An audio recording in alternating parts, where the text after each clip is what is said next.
मैं आपको बताऊं, एक टीनेजर जो गेमिंग चेयर पर बैठा है, पजामा पहने हुए हेडसेट लगाकर इस महीने इतना पैसा कमा गया जितना एक प्रोफेशनल फुटबॉलर ने 15 साल ट्रेनिंग करके भी नहीं कमाया होता। कोई स्टेडियम नहीं, कोई क्राउड नहीं, कोई फिजिकल पसीना नहीं, सिर्फ एक स्क्रीन। और ये अब कोई एक्सेप्शन नहीं रहा, ये नया नॉर्मल बन रहा है। क्योंकि जब दुनिया अभी भी एथलीट्स को ह्यूमन सक्सेस का पीक समझकर पूछती है, तब एक नई क्लास के विनर्स खामोशी से उनसे आगे निकल चुकी है, गेमर्स। और सिर्फ फेम में नहीं, सिर्फ इन्फ्लुएंस में नहीं, बल्कि पैसे में भी। तो असल सवाल ये नहीं कि क्या गेमर्स पैसा कमा सकते हैं, असल सवाल ये है कि गेमर्स अब एथलीट से ज्यादा पैसा क्यों कमा रहे हैं। और ये बताता क्या है कि दुनिया किस तरफ जा रही है।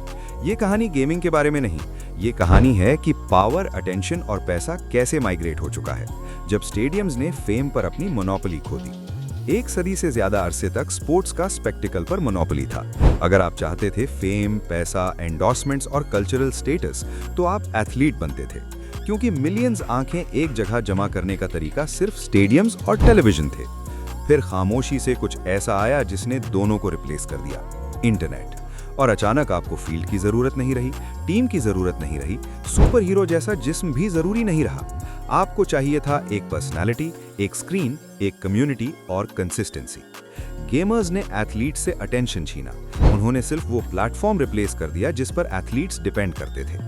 आज एक स्ट्रीमर अपने बेडरूम से 5 मिलियन लाइव व्यूअर्स, 20 मिलियन रीप्लेज और 100 मिलियन सोशल इंप्रेशंस ला सकता है। दुनिया का कोई स्टेडियम इतनी रीच का मुकाबला नहीं कर सकता, क्योंकि अटेंशन परफॉर्मेंस से ज्यादा पैसा देती है। एथलीट्स को परफॉर्मेंस का पैसा मिलता है, गेमर्स को अटेंशन का। और डिजिटल एज में अटेंशन सबसे कीमती करेंसी है, क्योंकि परफॉर्मेंस वक्त, उम्र और फिजिकल लिमिट से बंधी होती है, लेकिन अटेंशन बेइंतहा स्केल हो सकती है। एक एथलीट एक वक्त में एक मैच खेलता है, एक गेमर एक ही वक्त में मिलियंस को स्ट्रीम करता है। एक एथलीट अपनी 30s में रिटायर होता है, एक गेमर अपनी 50s तक मोनेटाइज कर सकता है। एथलीट की वैल्यू जीत से जुड़ी होती है, गेमर की वैल्यू देखे जाने से। और खतरनाक सच ये है कि मॉडर्न इकोनॉमी में देखा जाना स्किल्ड होने से ज्यादा पैसा देता है। इसलिए नहीं कि स्किल मैटर नहीं करती, बल्कि इसलिए कि विजिबिलिटी वैल्यू को मल्टीप्लाई करती है। एक गेमर लगातार 10 मैचेस हार कर भी मिलियंस कमा सकता है अगर लोग देखते रहें, जबकि एक एथलीट ट्रॉफीज जीतकर भी फाइनेंशियली स्ट्रगल कर सकता है अगर कोई देखने वाला ना हो। ये है power shift, personal media empire का उभरना। एथलीट्स ऐसे ब्रांड्स हैं जो लीग्स के मालिक होते हैं, गेमर्स ऐसे ब्रांड्स हैं जो खुद के मालिक होते हैं। यही असल गेम चेंजर है। एक footballer league rules, team contracts, broadcast rights और स्पॉन्सरशिप रिस्ट्रिक्शंस के नीचे खेलता है, जबकि एक गेमर अपना चैनल, अपनी ऑडियंस, अपनी मोनेटाइजेशन, अपना स्केड्यूल, अपना कंटेंट और अपनी नैरेटिव का मालिक होता है। इसका मतलब गेमर सिर्फ प्लेयर नहीं, बल्कि एक मीडिया कंपनी होता है जो एड्स, स्पॉन्सरशिप्स, सब्सक्रिप्शंस, मर्च, NFTs, courses, events, brand deals और आईपी राइट्स बेचता है।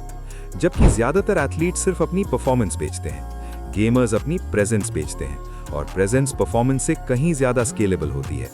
एल्गोरिदम्स गेमर्स को एथलीट से ज्यादा पसंद करता है, एक सच जो कोई स्पोर्ट्स फेडरेशन मानना नहीं चाहता। एल्गोरिदम्स मेडल्स की परवाह नहीं करते, वो retention, watch time, engagement, shares, comments और रिपीट व्यूज देखते हैं। और गेमिंग कंटेंट इन सब पर हावी है, क्योंकि gaming ongoing narratives, interactive communities, live reactions, constant novelty, meme culture और इमोशनल कनेक्शन देता है। 90 मिनट का फुटबॉल मैच खत्म हो जाता है, लेकिन गेमिंग स्ट्रीम 6 घंटे रोजाना ग्लोबल लेवल पर बिना जियोग्राफिक लिमिट्स के चल सकती है। एल्गोरिदम्स वॉल्यूम, फ्रीक्वेंसी और इमोशनल कनेक्शन को रिवॉर्ड करते हैं, और गेमर्स तीनों में डोमिनेट करते हैं।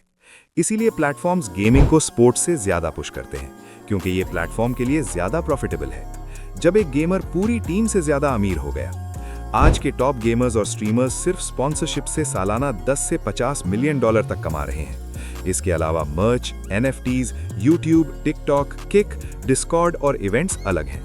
जबकि बहुत से professional athletes elite leagues, global sports और टॉप क्लब्स के बाहर 6 फिगर्स तक भी मुश्किल से कमा पाते हैं। गलतफहमी यह है कि सब एथलीट्स अमीर होते हैं।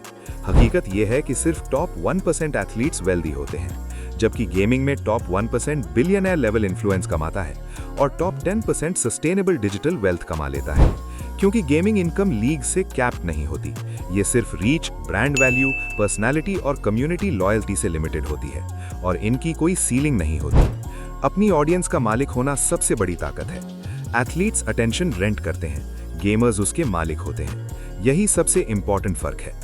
एथलीट के फैंस लीग, टीम और ब्रॉडकास्टर के होते हैं। गेमर के फैंस गेमर के अपने होते हैं। इसीलिए जब गेमर प्लेटफॉर्म बदलता है तो ऑडियंस उसके साथ चलती है। जब एथलीट टीम बदलता है तो उसकी वैल्यू रीसेट हो जाती है। ऑडियंस की ओनरशिप का मतलब पैसे की ओनरशिप है। इसीलिए गेमर्स जेनरेशनल वेल्थ बनाते हैं, जबकि बहुत से एथलीट्स कॉन्ट्रैक्ट्स जलाकर गायब हो जाते हैं। गेमर्स इकोसिस्टम्स बनाते हैं, एथलीट्स करियर्स, और इकोसिस्टम्स करियर से ज्यादा देर तक रहते हैं। ब्रांड्स अब गेमर्स को एथलीट्स पर तरजीह देते हैं। ब्रांड्स को सिर्फ स्टार्स नहीं चाहिए, उन्हें कम्युनिटीज, नीश, लॉयल्टी, मेजरेबल एंगेजमेंट और कन्वर्जन चाहिए। Gamers real time interaction, clickable links, immediate conversion, transparent matrix और टारगेटेड ऑडियंसेस देते हैं। एथलीट्स मास एक्सपोजर देते हैं, लेकिन लो इंटरैक्शन और अनक्लियर कन्वर्जन। डिजिटल इकोनॉमी में कन्वर्जन फेम से ज्यादा पावरफुल है। 5 लाख लॉयल फैंस वाला गेमर ब्रांड के लिए 10 मिलियन पैसिव व्यूअर्स वाले एथलीट से ज्यादा कीमती होता है, क्योंकि गेमर्स सिर्फ कल्चर को इन्फ्लुएंस नहीं करते, वो परचेजेस को इन्फ्लुएंस करते हैं। साइकोलॉजिकल एज ये है कि गेमर्स ज्यादा करीब महसूस करते हैं। फैंस एथलीट से करीब महसूस नहीं करते, वो सिर्फ स्पेक्टेटर्स होते हैं। लेकिन गेमर्स के साथ फैंस खुद को दोस्त, टीममेट्स, कम्युनिटी मेंबर्स और इनसाइडर्स महसूस करते हैं, क्योंकि गेमर्स सीधा ऑडियंस से बात करते हैं, लाइव कमेंट्स पढ़ते हैं, यूजर नेम्स बुलाते हैं, पर्सनल स्टोरीज शेयर करते हैं, पब्लिक में फेल होते हैं और व्यूअर्स के साथ हंसते हैं। ये इमोशनल क्लोजनेस ज्यादा लॉयल्टी, ज्यादा लाइफ टाइम वैल्यू और ज्यादा मोनेटाइजेशन में बदल जाती है। लोग सिर्फ गेमर्स को सपोर्ट नहीं करते, वो उनसे बिलोंग करते हैं, और बिलोंगिंग एडमिरेशन से कहीं गहरा मोनेटाइज होती है। ग्लोबल एडवांटेज जो किसी एथलीट के पास नहीं। एथलीट का career geography, leagues, physical travel, visas और शेड्यूल से लिमिटेड होता है। गेमर का करियर सिर्फ इंटरनेट कनेक्शन से लिमिटेड होता है। पाकिस्तान का एक गेमर अपने कमरे से ग्लोबल फैन बेस बना सकता है। नाइजीरिया का एक गेमर यूएस ब्रांड से डील साइन कर सकता है बिना यूएस गए। ये बॉर्डरलेस मोनेटाइजेशन गेमर्स को जबरदस्त इकोनॉमिक एडवांटेज देता है, क्योंकि अब दौलत डिजिटल रीच के पीछे चलती है, फिजिकल लोकेशन के नहीं, और गेमिंग डिजिटल की अपनी जुबान है। लेकिन एक अंधेरा पहलू भी है जिसके बारे में कोई बात नहीं करता। गेमर्स वो कीमत चुकाते हैं जो एथलीट्स नहीं चुकाते। Burnout, mental health issues, algorithm pressure, constant visibility, कोई ऑफ सीजन नहीं, कैंसिल कल्चर, प्राइवेसी का नुकसान और इनकम वॉलेटिलिटी।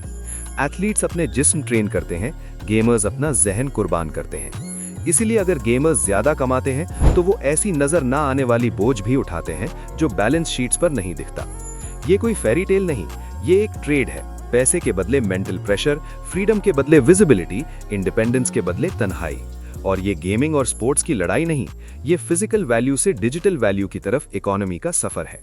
हम इंडस्ट्रियल इकोनॉमी से अटेंशन इकोनॉमी की तरफ बढ़ रहे हैं, और अटेंशन इकोनॉमी में जो स्क्रीन्स को कंट्रोल करता है वो पैसा कंट्रोल करता है। गेमर्स ने एथलीट्स को हराया नहीं, उन्होंने सिर्फ उस जगह पर तेजी से अडेप्ट किया जहां दुनिया मूव कर रही थी।